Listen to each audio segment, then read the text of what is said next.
절기, 지금 사순절기를 우리가 보내고 있습니다. 특별히 사순절기 기간 동안에 요한복음에 나타난 7가지 표적에 대한 말씀을 지금 주일 오전에 함께 나누고 있습니다.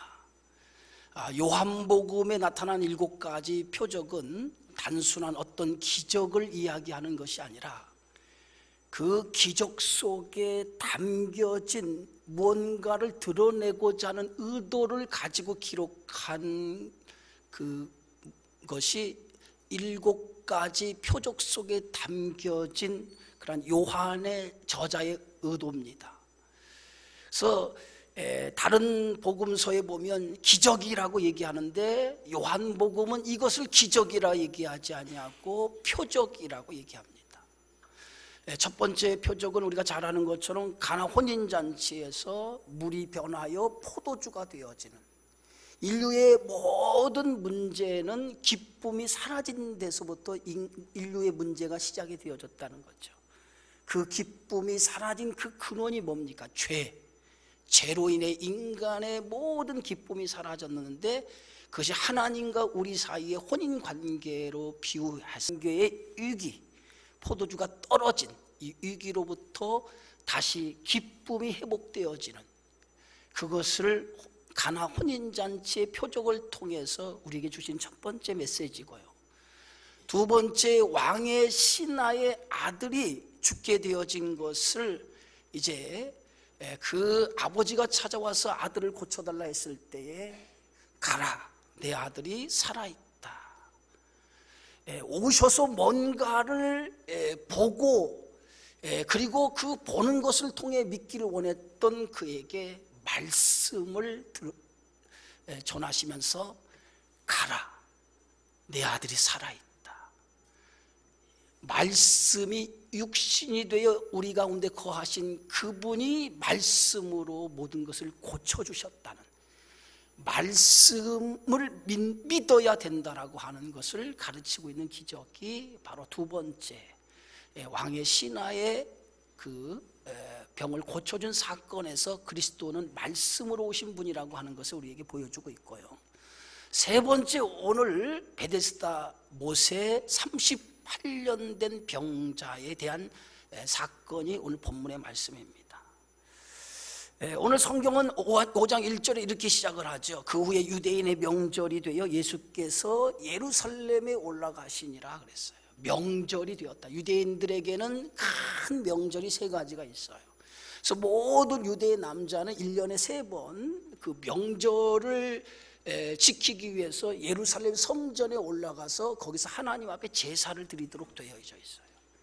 근데 그 명절이 어떤 명절이냐? 유월절, 그리고 칠칠절, 오순절이라고 하고 그 다음에 초막절이라고 하는 장막절, 이 3가지 절기입니다.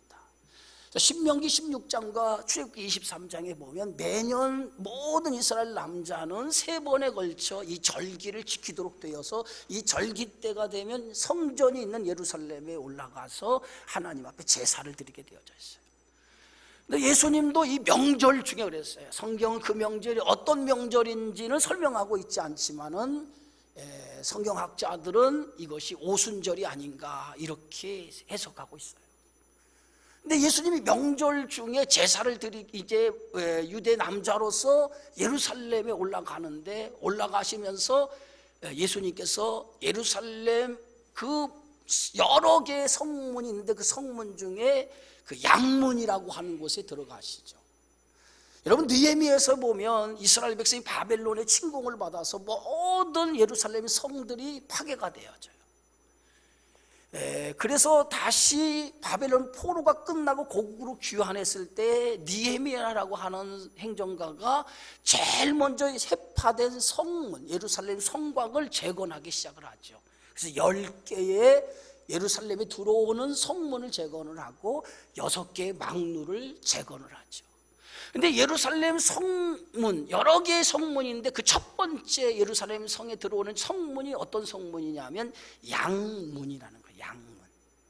이 양문이라고 하는 이 뜻은 어떤 의미냐면 그 양문에 제사를 드리려 가는 사람들이 제물을 들고 그 문을 통과하는 문이라고 해서 양문인 거예요. 그래서 제물을 가지고 들어가는 문이에요. 그래서 그 제물을 가지고 들어가면 그 옆에 바로 예루살렘 성전이 있어요. 그래서 양문의 양문. 그래서 예수님이 양문을 통과하는 거예요. 그래서 예루살렘의 성을 들어가면 10개의 문이 있는데 첫 번째, 두 번째 순서를 매겨져 있는데 마지막 10번째 문이 무슨 문이냐면 한밑간 문이에요. 이 한밑간 문은 뜻이 어떤 뜻을 가지고 있는 심판을 뜻하고 있어요. 정확하게 첫 번째 문과 마지막 문이 이렇게 마주 보고 있는데 그 첫 번째 문은 양문이고 마지막 문은 한밑간 문인데 이 심판을 의미하는 문인데 양문은 뭐예요? 우리의 인간의 모든 죄를 사하기 위해서 제물을 들고 하나님의 은혜로 죄 사함을 받는 것인데 마지막 문은 하나님 심판으로 끝난다는 거예요. 이것이 예루살렘 성문에 담겨진 의미예요. 근데 예수님이 양문에 들어가셨는데 그 양문 곁에 그 베데스다라고 하는 못이 있었어요. 오늘 성경의 말씀 보니까 예루살렘 양문 곁에 히브리 말로 베데스다라고 하는 못이 있는데 거기 행각 5이 있었다고 그랬어요. 이 베데스다라고 하는 이 못은 어떤 이름의 뜻을 가지고 있냐? 베데스다라고 하는 것은 자비의 집, 은혜의 집이라고 하는 뜻을 가지고 있어요. 그래서 베데스다라고 하는 것은 두 단어가 합쳐져서 한 단어가 되는데 베이트라고 하는 집과 그 다음에 헤세드, 인애, 그 다음에 하나님의 은혜라고 하는 뜻을 가지고 있는 이 두 가지 단어가 합성이 되어진 뜻을 가지고 있는 말이 베데스다예요. 그래서 합쳐서 해석을 하면 은혜의 집, 자비의 집이에요. 그래서 예루살렘에 들어가는 그 문 가운데 첫 번째 문, 제물을 가지고 들어가는 그 첫 번째 문 옆에 양문 옆에 베데스다라고 하는 못이 있었다는 거죠. 은혜의 집이라고 불리는 그 못에 행각 5이 지어져 있는데 그 행각 5 안에 많은 병자들이 모여 있었다.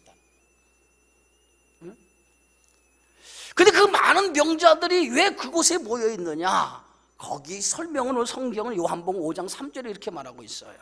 그 안에 많은 병자, 맹인, 다리 저는 사람, 혈기 많은 사람들 누워 물의 움직임을 기다리니. 많은 병자들이 그곳에 모인 이유는 물의 움직임을 기다리고 있었다는 거죠. 예? 그런데 그 많은 병자들 가운데 특별하게 그 병자들의 병명에 대해서 3종류의 병명에 있는 사람들이 그곳에 모여 있었다라고 성경은 설명하고 있어요. 그 3종류의 병자가 어떤 병자입니까? 소경, 그 다음에 다리 저는 사람, 그 다음에 그 혈기 마른 사람. 혈기 마른 사람이라는 건 중풍병자죠. 3종류의 질병을 가진 사람들이 거기에 주류를 이루고 있었다는 거죠. 근데 이 3종류의 병자들이 갖는 특징이 뭐냐 이거예요. 맹인, 그 다음에 다리 저는 사람, 혈기 많은 사람, 중풍병자의 이 3종류의 병자가 갖는 특징이 뭐냐면 그들은 스스로 힘으로는 아무것도 할 수 없는 사람, 스스로 힘으로는 아무것도 할 수 없는 사람들이 거기서 모여 있었다는 거예요. 누군가의 도움 없이는 안 되는 사람들이 그곳에 모여 있었다는 거죠. 이것은 단순히 그들의 질병을 성경이 이렇게 표현한 것이 아니라 이 질병 속에 담겨져 있는 영적인 것을 드러내고자 성경은 이렇게 표현하고 있었다는 거죠. 이 3종류의 병자들이 갖는 영적인 모습이 뭐냐면 당시 유대교의 영적인 상태를 묘사하고 있었다는 거죠. 그들은 율법을 가졌어요. 그리고 율법을 가진 거에 대해서 대단한 자랑으로 여겼어요. 그것뿐만이 아니죠. 그들은 하나님 앞에 선택한 백성이라고 하는 선민의 의식이 굉장히 강했어요. 그런데 그들에게 있어서 그 율법을 가졌고 율법을 자랑했지만은 그들은 율법을 지키지 못했다는 거예요. 눈이 멀어 앞을 보지 못한 소경처럼, 안진뱅이처럼 걷지 못하고 온몸이 마비되어 누워있는 중풍병자와 같이 그들은 율법을 가지고 율법을 자랑했지만은 그러나 그 율법을 지킬 수 없는, 스스로 한계점을 드러내고 있는 모습이 유대교의 영적인 실상이었다는 거예요. 어떻게 보면 병자와 같이 아무것도 할 수 없는 무기력한 종교, 죄에 대해서 어떤 해결책을 내놓지 못하는 무기력한 종교, 그것이 유대교의 모습이었다는 거예요. 그런데 오늘 성경은 이 4절에 이렇게 설명하고 있어요. 이는 천사가 가끔 모세에 내려와 물을 움직이게 하는데 움직인 후에 먼저 들어가는 자는 어떤 병에 걸렸든지 낫게 되었다라고 하는 거죠. 베데스다 이 모세는 한 가지 전설이 내려오고 있었어요. 그 전설이 뭐냐면 천사가 가끔 내려온다는 거예요. 그래서 천사가 내려와서 올라가면 물이 움직이는데 그 움직일 때 가장 먼저 들어가는 사람은 어떤 병에 걸렸든지 낫게 된다는 거예요. 이 베데스다는 깊이가 한 6m 된다고 그래요. 넓이는 한 축구장 크기만큼 된다고 그래요. 간열 온천이라고 해서 여기서 용암이 끓어오는데 용암이 끓어오를 때에 물이 막 끓어서 오른다는 거예요. 그런데 그것을 사람들이 어떻게 생각하면 천사가 내려와 물이 움직인다고 생각을 했어요. 그래서 그 움직일 때 가장 먼저 들어가는 사람이 어떤 병에 걸렸든지 깨끗이 고침을 받는다는 그러한 전설이 그 베데스다 목가의 전설이에요. 그래서 많은 사람들이 그 전설을 믿고 그 베데스다라고 하는 뜻이 뭐죠? 은혜의 집, 자비의 집이라고 하는 곳에 모여들어서 그들이 물에 움직일 때를 기다려서 물이 움직일 때 가장 먼저 들어가는 사람은 병을 고침을 받는다는 거예요. 여러분, 참 이 말씀에 굉장히 모순된 이야기가 있어요. 모순된 모습을 발견할 수 있어요. 그 모습이 뭡니까? 어떤 모순이 이 안에 숨어 있냐면 지금 이 베데스다라고 하는 이 연못은 은혜의 집이에요. 은혜가 뭡니까? 값없이 거저 주는 것이 은혜예요. 여기에는 어떤 조건이 없어요. 값없이 거저 베푸는 거예요. 그게 은혜예요. 그래서 은혜를 우리는 뭐라고 했냐면 카리스, 선물이라고 해요. 하나님이 값없이 거저 주는 선물이라고 얘기해요. 근데 이 은혜의 집, 값없이 거저 베푸는 선물의 집에서 사람들이 많이 모여들었는데 그들은 은혜를 구하지 않냐고 지금 뭐냐면 물에 움직일 때 가장 먼저 들어가기를 원했다는 거예요. 이건 뭐냐면 자신들의 어떤 행위를 통해서 병을 낫기를 원했다는 거예요. 인간의 어떤 행위, 자기들의 어떤 노력, 어떤 공로, 어떤 행위를 가져야만이 병을 나을 수 있다. 그 행위가 뭡니까? 물이 움직일 때 가장 먼저 들어가야만이 병을 나을 수 있다는 거예요. 굉장히 모순된 이야기잖아요. 은혜를 기다려야 되는데 은혜를 기다리는 것이 아니라 물이 움직일 때 먼저 들어가는 자기 어떤 행동을 통해서 낫기를 바란다는 거예요. 그런데 거기에 오늘 성경은 한 병자를 소개하고 있어요. 그 한 병자가 누구냐면 38년 된 병자예요. 그 많은 병자 중에서 왜 해필이면 38년 된 병자를 지금 포커스에 맞추고 소개하고 있을까? 38년 된 병자. 여러분, 38년 동안 이 사람은 뭐예요? 누워있더니 그랬어요. 누워있더니. 그러니까 38년 동안 이 사람은 누워서 살아간 거예요. 그러면 38년의 삶을 살아가는 이 인생을 따져보면 이 인생은 38년이라는 시간은 굉장히 긴 시간이에요. 38년의 시간 동안 누워서 지냈다고 하는 이 사람은 38년 동안 이 사람의 생애는 낭비되고 방황한 시간이에요. 헛된 시간을 보내고 있는 거예요. 근데 이 38년 된 이 사람을 왜 성경은 지칭해서 38년 된 병자라고 얘기했을까? 이것은 영적인 의미가 그 안에 담겨져 있다는 거예요. 이스라엘 백성이 애굽에서 나와서 이제 가나안 땅에 들어가기를 원하죠. 그래서 하나님이 약속하신 그 땅에 이제 들어가기 위해서 애굽에 나오는데 그들이 애굽에 나와서 가나안 땅을 바로 들어가지 못합니다. 그리고 40년을 광야에서 방황을 하게 되죠. 이유가 어디 있습니까? 그 이유는 이스라엘 백성이 가데스 바네아라고 하는 곳에 도착을 했을 때 자신들이 들어가서 살아야 할 그 가나안 땅을 먼저 탐지하기 위해서 12명이 각 지파의 대표 한 명씩 12명을 뽑아서 40년 동안 가나안 땅을 탐지하도록 보냅니다. 그래서 그들이 40일 동안 각 지파 대표 12명이 가서 40일 동안 두루 자신들이 들어가 살아야 할 가나안 땅을 탐지하고 돌아와요.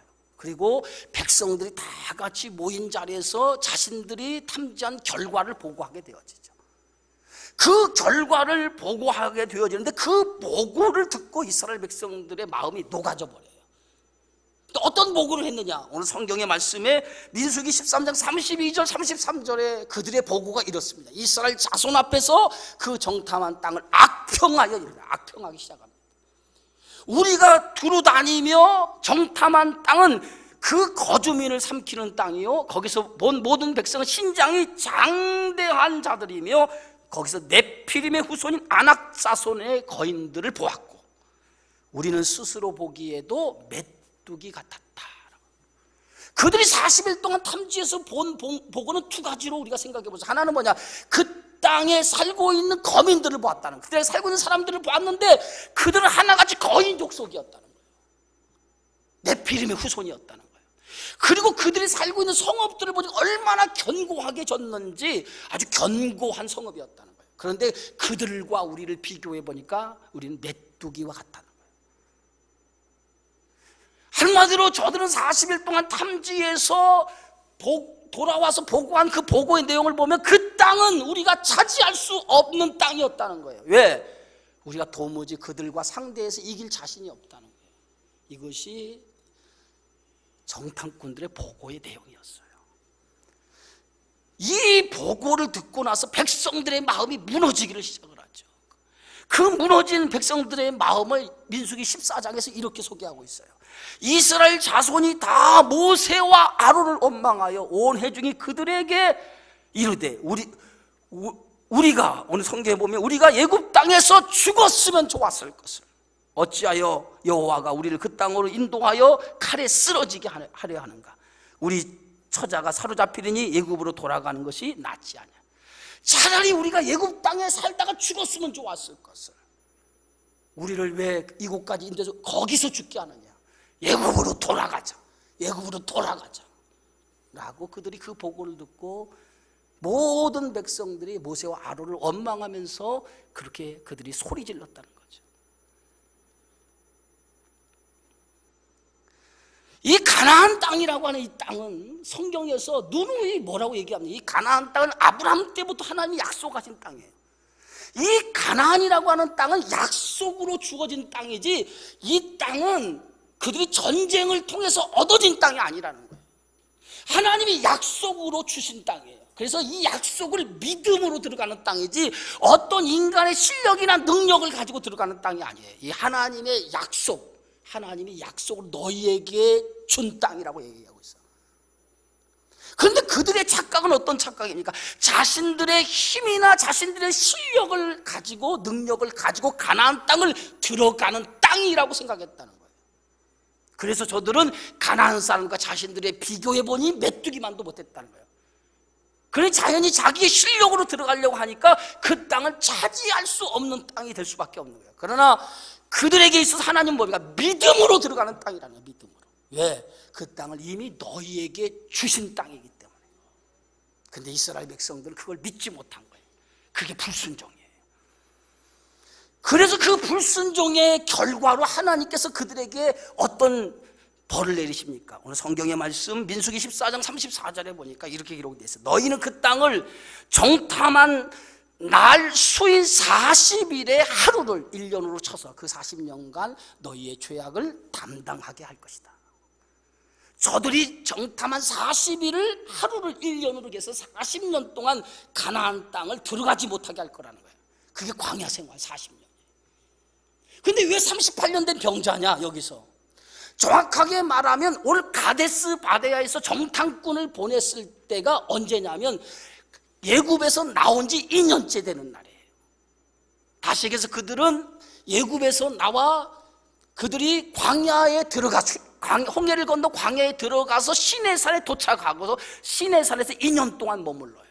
그래서 시내산에서 하나님의 율법을 받게 되어지고 그 율법에 여러 가지 하나님의 제사 드리는 법을 받게 되어져요. 그리고 나서 2년 만에 출발해서 도착한 곳이 어디냐? 가데스 바네였어요. 그러니까 이미 2년이 지난 거예요. 그럼 여기서부터 40년이 뭐예요? 38년, 정확히 38년을 성경은 얘기하고 있는 거예요.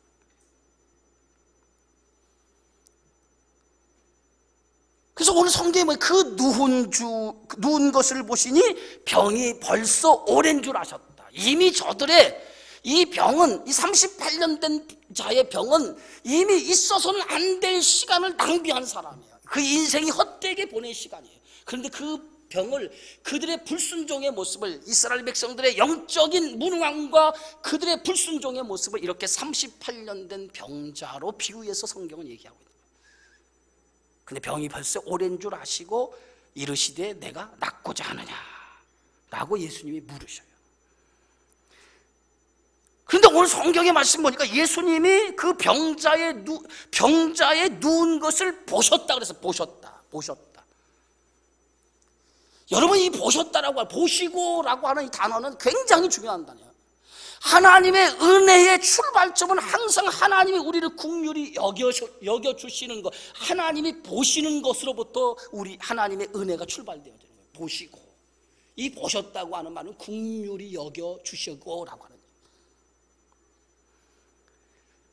언제나 하나님은 뭐래요? 우리를 보시는 거예요. 어떻게? 긍휼히 긍휼히 여김으로 우리를 보시는 거예요. 그게 하나님의 은혜라는 거예요. 이스라엘 백성이 애굽에서 종살이할 때 그들이 고통 속에 있을 때 그들이 그 고통 속에 하나님 앞에 부르짖었어요. 그때 하나님께서 그들의 고통을 내가 정령히 보고 듣고 알았다라고 성경은 말하고 있어요. 예수님은 38년 된 병자를 보시게 되어진 거예요. 그의 병이 벌써 오랜 줄 아셨다는 거예요. 그리고 그에게 묻습니다. 내가 낫고자 하느냐라고 물어요. 내가 낫고자 하느냐.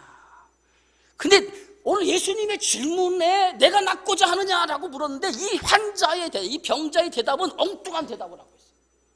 내가 낫고자 하느냐? 그러면은 이 환자는 그 말에 어떤 대답을 해야 됩니까? 예! 하고 대답을 했는데 그런 대답이 없어요. 어떻게 대답을 하냐? 이 병자는 물이 움직일 때 못에 넣어줄 사람이 없나이다 이렇게 얘기해요. 물이 움직일 때 못에 넣어줄 사람이 없다라고 이렇게 얘기를 해요. 내가 낫고자 하느냐? 그러니까 그 예수님의 물음 속에 물이 움직일 때 나를 못에 넣어줄 사람이 없습니다. 그래서 내가 가는 동안에 다른 사람이 먼저 갑니다. 오늘 7절에 그렇게 얘기하고 있잖아요. 오늘 이 환자의 생각 속에 어떤 생각을 가지고 있냐면 자기의 어떤 행위를 통해서 병을 나을 수 있다고 하는 율법적인 생각이 이 사람 속에 사로잡고 있었다는 거예요.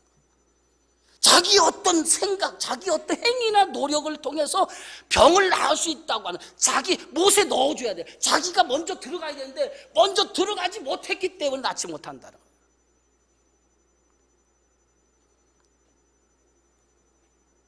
구원을 얻는 데 있어서 인간이 어떤 선한 행위를 가져야만이 구원을 얻는다? 율법을 지켜야만이 구원을 얻을 수 있다라고 유대인들은 생각을 했어요. 그건 착각이죠. 그래서 유대인들은 율법을 지키려고 많은 노력을 했어요. 그런데 율법을 지키려고 노력을 했지만 율법을 지키면 지킬수록 유대인들의 생각 속에는 뭐냐? 율법의 한계를 느끼는 거예요. 그 한계가 뭐니까 자신들은 율법을 지킬 수 없다라고 하는 거예요. 왜? 도무지 그 율법은 지킬 수 있는 실력이 안 된다는 거예요. 왜?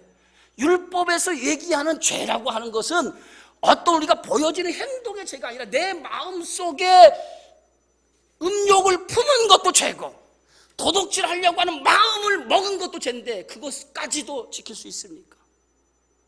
그러니까 인간이 아무리 노력해도 율법을 지킬 수 없다는 거죠. 인간의 노력을 통해서 율법을 지킬 수 없어요. 그걸 율법을 지키면 지킬수록 자신들의 죄가 더 드러나는 거예요. 율법을 지키려고 하면 할수록 자기의 무능과 율법을 지킬 수 없는 한계를 깨닫게 되어지고 자기의 죄만 자꾸 드러나기 시작하는 거예요. 그래서 오늘 성경에 바울은 율법에 대한 기능을 이렇게 얘기하고 있어요. 갈라디아 3장 23절 24절의 말씀이죠. 믿음이 오기 전에는, 믿음이 뭡니까? 예수 그리스도가 오기 전에는 우리가 다 율법 아래에 매임바 되고, 계시가 뭐예요? 그리스도가 감춰져 있다가 계시, 이 땅에 인간의 몸으로 있고 우리에게 보여진 거예요. 계시는 감춰진 거예요. 감춰진 것이 보여진 거예요. 그래서 보여줬는데 그 보여진 것이 뭐냐? 예수가 인간의 몸으로 하나님의 아들로서 보여진 거예요. 그때까지 믿음이 갇혔다. 예수 그리스도가 올 때까지 갇혀 있다는 거죠. 그 다음에 이같이 율법이 우리를 그리스도께로 인도하는 초등교사가 돼요. 율법에 매여 있었다는 거예요. 그리스도가 오기 전까지 모든 인간들이 율법에 매여 살았다는 거예요. 그런데 율법에 매여 살던 인간이 그리스도가 오심을 통해 계시된 믿음이 오심으로 인해서 그 율법이 우리를 뭐예요? 그리스도께로 인도하는 초등교사의 역할을 하게 되었다는 거예요. 그 역할이 뭐냐? 율법이라고 하는 것을 하나님이 주신 것은 율법을 인간이 지키려고 율법을 지키라고 줬는데 그 율법을 지키려고 하다 보니까 인간의 율법을 지키지 못한 한계점이 나타났다는 거예요. 그리고 점점 율법을 통해서 자신들의 죄가 드러나게 되어지고 자기의 무능함을 드러나게 되어진 거죠. 그래서 결국 인간이 뭐예요? 율법을 통해서 우리가 구원을 얻으려고 했는데 인간의 실력이 그것이 안 되는구나. 뭔가 하나님의 다른 방법으로 우리를 구원해 줘야 되겠다라고 하는 뭐가 생겨요? 마음이 생기기 시작해요. 율법 외에 뭔가를 우리를 통해서 우리를 구원해야 되겠다. 그것이 그리스도께로 인도하는 초등교사 역할을 했다는 거죠. 율법이 그리스도 앞으로 인도하는 역할을 하게 되었다는 거예요. 그래서 뭐예요?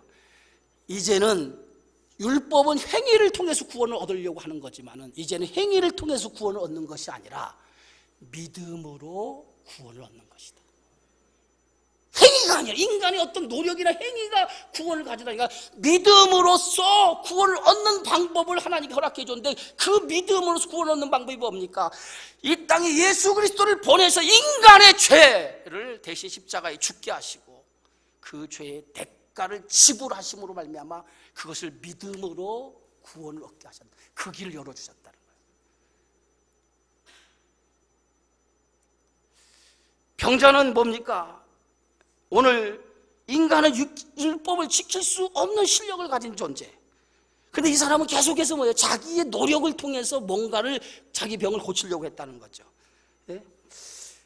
세 종류의 병자의 모습을 통해서 우리가 그것을 보여주고 있어요. 맹인, 다리 저는 사람, 중풍병자, 자신들의 힘으로 물에 들어가려고 하지만은 도무지 자기의 힘으로는 할 수 있어요, 없어요? 자기들의 한계점이 있어요. 율법의 한계성을 얘기하고 있는 자기들의 힘으로는 도무지 스스로 병을 나을 수 없다는 거예요. 이게 오늘 율법의 한계를 이렇게 소개하고 있는 거예요. 로마서 3장 20절 22절에 성경은 이렇게 합니다. 그러므로 율법의 행위로 그의 앞에 의롭다 하심을 얻을 육체가 없나니 율법으로는 죄를 깨달음이라. 이제는 율법에 하나님의 한 의가 나타났으니 율법과 선지자들에게 증거를 받아요. 율법이 구약의 성경을 얘기해요. 선지자는 구약의 선지자를 얘기해요. 그 율법에서 얘기하는 선지자의 말한 예언이 뭐가 나타났다는 거예요. 그게 누굽니까? 예수 그리스도가 말씀이 되어서 구약에 예언한 선지자 말씀하신 그분이 이 땅에 오셨다는 거예요. 그래서 하나님은 율법을 통해서 구원을 얻을 수 없다고 하는 것을 인간의 율법을 통해서 깨닫게 하심을 통해서 하나님의 율법의 한 의를 이 땅에 보내셨다는 거죠. 그게 바로 예수 그리스도라는 거죠. 그래서 인간의 행위로 구원을 받는 것이 아니라 하나님의 의인 예수 그리스도 나의 죄를 위해서 인간의 모든 죄를 위해서 이 땅에 오셔서 그래서 요한복음 1장 14절에 말씀이 육신이 되어서 우리 가운데 거하심에 그의 영광을 보니 독생자의 영광이요 은혜와 진리가 충만하더라. 그 말씀이 누구라고요? 태초에 말씀이 계셨는데 이 말씀은 하나님과 함께 계셨으니 이게 누구예요? 예수 그리스도라. 이게 요한복음의 시작이에요.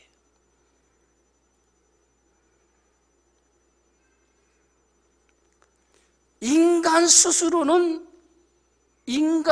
죄 문제를 해결할 수 없어요.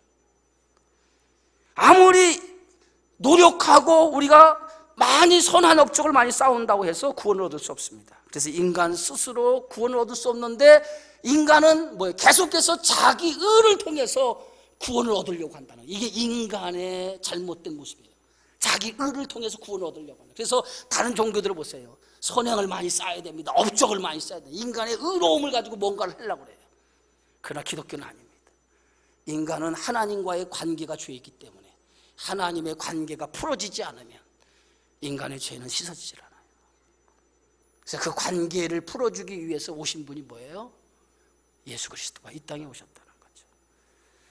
그래서 예수님 뭐예요? 베데스다 못, 은혜의 집이라고 하는 이곳에 누가 찾아옵니까? 말씀이 육신이 되어 오신 그리스도가 이 베데스다 못에 찾아오신 거예요. 거기에 누구에게 찾아와? 수많은 병자들에게 찾아와. 이 병자들이 누굽니까? 오늘 자기의 힘으로는 스스로 문제를 해결할 수 없는 인생들에게 예수님이 찾아오신 줄 믿습니다. 오늘 우리 가운데 오신 분이 바로 예수님이에요. 우리 스스로 문제를 해결할 수 없기 때문에 예수님은 이 땅에 오신 거예요. 찾아오신 거예요. 이 하나님의 은혜.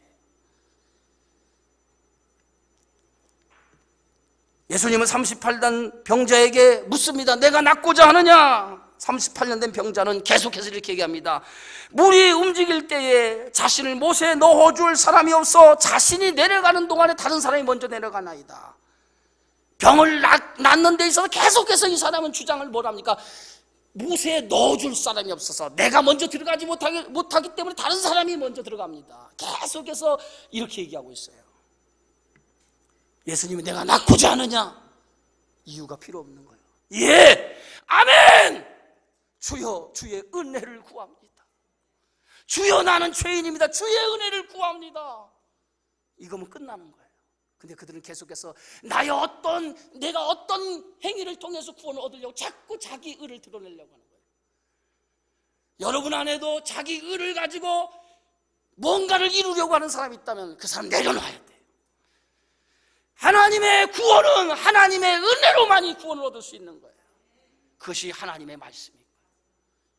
오늘 내가 낫고자 하느냐라고 물음 앞에 주여 내가 낫기 원합니다. 주여 내가 낫기 원합니다 라고 아멘하고 그 은혜를 받아들이는 순간에 여러분의 죄가 씻어지고 여러분의 모든 문제가 사라지는 줄 믿으시기를 축원합니다.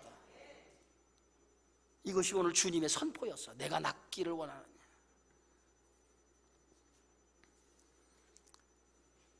예수님은 8절에서 이렇게 말하죠. 예수께서 이르시되 일어나 내 자리를 들고 걸어가라. 내 자리를 들고 걸어가라. 일어나 명령하죠. 이건 명령이잖아요. 일어나. 주권적인 명령, 하나님의 주권적인 명령. 하나님의 죄사함의 권세는 오직 예수 그리스도의 주권적인 능력밖에 없어요. 일어나. 구원은 뭐예요? 일어나 주권적인 명령 앞에 순종하는 거예요. 오늘 하나님의 말씀 앞에 순종할 때 구원이 이루어지는 거예요. 오늘 요한복음 2장의 가나 혼인잔치의 기적은 하인들이 물을 그 6개 드는 돌 항아리에 물을 아구까지 채우라고 했을 때 그들은 순종하여 물을 채우고 갖다 주었을 때, 왕의 신하의 아들도 가라 내 아들이 살아있다라고 말씀하실 때에 그들이 말씀을 믿고 갔을 때, 순종했을 때에 하나님 주권 앞에 순종했을 때 하나님의 역사가 나타난 거예요. 믿음은 순종이에요. 순종. 하나님의 주권적인 명령 앞에 일어나라고 하는 이 주권적인 명령 앞에 나의 의를 드러내서는 안 됩니다. 거기에는 어떤 이유가 없어요. 그냥 아멘하고 그 주권적인 은혜 앞에 받아들이면 돼요. 내 마음을 열고 아멘, 내가 받아들입니다. 여기에 하나님의 역사가 시작되는 줄 믿으시기 바랍니다. 38년 된 병자에게 주님은 일어나라고 명령하십니다. 스스로는 힘으로는 움직일 수 없는 사람이에요.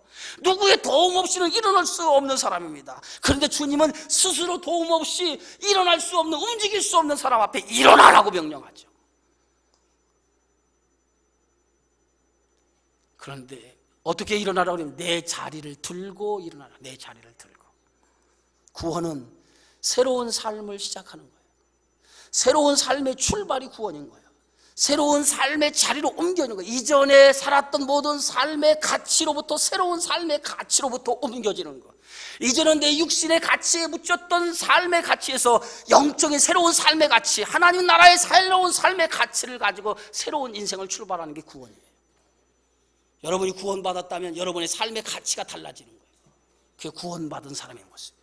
일어나 내 자리를 들고, 이제까지 살았던 내 삶의 자리를 털고 일어나 새로운 가치, 새로운 하나님의 나라 백성으로서 하나님의 나라의 가치를 가지고 살아가는 거예요. 그것이 하나님의 명령이었어요. 일어나 내 자리를 들고 걸어가라. 예수님은 38년 된 병자에게 어떤 행위를 요구하지 않았습니다. 믿음을 요구한 거예요. 믿음을. 일어나 내 자리를 들고 걸어가라. 그것을 받아들이라는 거예요. 믿음으로 받아들이라는 거예요. 믿음으로, 내 힘으로 움직일 수 없는 너 믿음으로 받아들이라는 거예요. 그런데 그 순간에 믿음으로 받아들일 때에 거기 어떤 역사가 일어났습니까? 오늘 5장 9절의 결론이 이렇게 얘기하죠. 그 사람이 곧 나아서 자리를 들고 걸어가니라. 여러분, 여기에 어떤 행위가 있었습니까? 오늘 이 베데스다 38년 된 병자의 어떤 노력이나 행위가 있었습니까? 아무것도 없었어요. 그런데 그 사람은 자리를 들고 걸어갔어요. 어떻게 걸어갔습니까? 믿음으로 하나님의 말씀을, 오늘 예수 그리스도의 이 말씀을 믿음으로 받아들인 거예요. 이 믿음으로 받았다는 게 뭡니까? 은혜로 받아들인 거예요. 은혜로 받아들인 거예요. 사랑하는 성도 여러분, 오늘 이 베데스다 연못에서 우리에게 주시는 메시지가 뭡니까? 하나님의 아들 예수 그리스도가 이 땅에 오신 것은 우리에게 생명을 주시기 위해서 오신 거예요. 그래서 오늘 요한복음 20장 요한복음을 기록한 목적은, 이 요한복음에 기록한 목적, 그가 살아계신 하나님의 아들이고 그를 믿는 모든 자에게는 그 안에 생명을 있음을 믿게 하려 함이라. 이게 요한복음을 기록한 목적이에요. 그는 새로운 생명을 가지게 되어진 거예요. 오늘 하나님이 은혜를 받아들이셔요. 여러분, 하나님의 은혜를 받아들이면 여러분 안에 새로운 생명이 주어지는 줄 믿으시기 바랍니다. 이미 예수 그리스도를 믿는 성도 여러분들에게는 하나님의 은혜를 받아들이면 오늘 이 순간 그 은혜는 매일매일 주어지는 만나와 같이 매일매일 주어지는 하나님의 축복인 줄 믿습니다. 오늘도 그 은혜가 여러분에게 주어질 때 내가 낫고자 하는 주님의 질문 속에 아멘 하시면 여러분의 온갖 질병이, 온갖 세상의 문제가 떠나갈 줄 믿습니다. 내가 낫고자 하느냐? 일어나 내 자리를 들고 걸어가라. 걸어가신 하나님 감사합니다. 베데스다 연못가에 주시는 이 생명의 말씀을 믿음으로 받게 하여 주시고, 언제나 하나님은 우리에게 은혜를 주시기 원하시는데 내 의를 드러내려고 하는 어리석음을 내려놓게 하여 주시고, 하나님이 내가 낫고자 하느냐라고 하는 이 말씀 앞에 아멘! 주여 나에게 은혜를 주옵소서. 그 은혜를 받아들일 때에 우리는 일어서 걷고 뛰며 기뻐하며 새로운 생명의 자리를 나가게 되어지는 줄 믿습니다. 이와 같은 축복이 오늘 말씀을 듣는 모든 주의 백성들에게 임하게 하여 주옵소서. 예수님의 이름으로 기도하옵나이다. 아멘.